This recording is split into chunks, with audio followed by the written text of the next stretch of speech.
حضرت ام المومنین سیدہ عائشہ رضی اللہ تعالی عنہا کی مرویات سے ہے، امام مسلم نے اپنی صحیح میں اس کو روایت کیا ہے۔ قالت کان رسول اللہ صلی اللہ علیہ وسلم مضطجعا فی بیتہ کاشفا عن فخذیہ او ساقیہ۔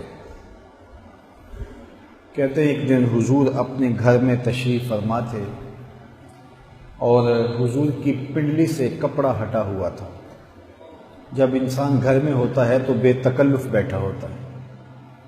مرد کا ستر عورت گھٹنوں سے لے کر کے ناف تک ہے، اتنی جگہ کو چھپانا واجب اور ضروری ہے۔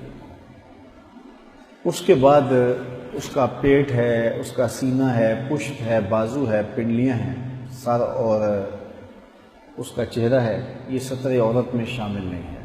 تو ستر عورت صرف گھٹنوں سے لے کر کے ناف تک کی جگہ ہے۔ اس کے علاوہ گھر میں بندہ بے تکلف بیٹھا ہو تو بعض اوقات آپ گھر میں صرف تہ بند باندھ لیتے ہیں اور بنیان پہن لیتے ہیں، تو ایسا ہو جاتا ہے۔ تو حضور علیہ الصلوۃ والسلام تشریف فرما تھے تو حضور کی پنڈلیوں سے کپڑا ہٹا ہوا تھا اور حضور لیٹے ہوئے تھے۔ فاستاذن ابو بکر رضی اللہ تعالی عنہ فآذن له وهو تلك الحال۔ تو حضرت ابو بکر رضی اللہ تعالیٰ عنہ دروازے پر آئے، دستک دی، حضور سے اجازت مانگی، حضور نے فرمایا آ جاؤ، تو وہ اندر آ گئے۔ حضور اسی حالت میں لیٹے رہے کہ پنڈلی سے کپڑا ہٹا تھا اور حضور نیم داراز تھے۔ ثم استاذن عمر، پھر حضرت عمر رضی اللہ تعالیٰ عنہ نے دستک دی اور اجازت چاہی، تو فاذن لہ وہو کذالک، تو حضور نے کہا آ جاؤ، اور حضور ایسے ہی لیٹے رہے کہ حضور کی پنڈلی سے کپڑا ہٹا رہا۔ فتحدث، تو یہ بیٹھ کے باتیں کرنے لگے۔ ثم استاذن عثمان، پھر حضرت عثمان نے حضور سے اجازت مانگی۔ فجلس رسول اللہ صلی اللہ علیہ وسلم، حضور لیٹے تھے، اٹھ کے بیٹھ گئے۔ وصوّ ثیابہ، اور جلدی جلدی پنڈلی پر کپڑا کرنے لگے۔ فلما خرج قالت عائشہ رضی اللہ تعالی عنہا، جب سارے چلے گئے تو حضرت عائشہ حضور کی خدمت میں حاضر ہوئی اور عرض کی داخل ابو بکر فلم تحتش لہ ولم تبالہ، حضور ابو بکر آئے تو آپ اٹھ کے نہیں بیٹھے، آپ نے کوئی پرواہ نہیں کی، کپڑا ہٹا تھا، ہٹا رہا۔ ثم داخل عمر، پھر حضرت عمر آئے، فلم تحتش لہ ولم تبالہ، آپ نے کوئی جنبش نہیں کی ہے اور آپ نے کوئی خاص پرواہ نہیں کی ہے، ایسے لیٹے رہے، کپڑا ہٹا تھا، ہٹا رہا۔ ثم داخل عثمان، پھر حضرت عثمان آئے، فجلست وسویت ثیابک، تو آپ اٹھ کے بیٹھ گئے اور آپ نے کپڑا پنڈلی کے اوپر سیدھا کر لیا۔ فقال، تو حضور نے ارشاد فرمایا الا استحیی من رجل تستحیی منہ الملائکہ، عائشہ میں اس سے حیا نہ کروں جس سے اللہ کے فرشتے بھی حیا کریں۔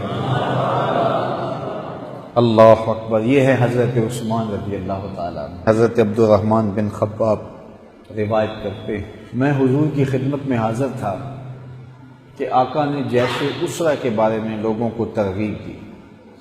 یہ غزوہ تبوک کو جیش الاسرہ کہتے ہیں، چونکہ یہ ایک لمبا سفر تھا اور گرمیوں کا سفر تھا اور بڑی مشکل میں یہ سفر طے کیا گیا، اس لیے اس کو جیش الاسرہ، تنگی والا لشکر کہا جاتا ہے۔ تو فرماتے ہیں جب جیش اسرہ کا موقع آیا تو میں موجود تھا، تو حضور نے لوگوں کو ابھارا، تحریص دی، ترغیب دی کہ لوگ راہ خدا میں مال خرچ کریں۔ جب حضور نے لوگوں کو فنڈ کی ترغیب دی تو حضرت عثمان اٹھ کے کھڑے ہو گئے اور عرض کی یا رسول اللہ صلی اللہ علیہ وسلم، میرے ذمے 100 اونٹ ما ساز و سامان کے میں پیش کروں گا، 100 اونٹ پیش کروں گا، ساز و سامان کے سمیت پیش کروں گا۔ چونکہ ضرورت زیادہ تھی، پھر حضور نے دوبارہ پھر اس پر ترغیب دی۔ حضرت عثمان رضی اللہ تعالیٰ عنہ پھر کھڑے ہوئے، حضور میرے ذمے 200 اونٹ رہے، ساز و سامان سمیت پیش کروں گا۔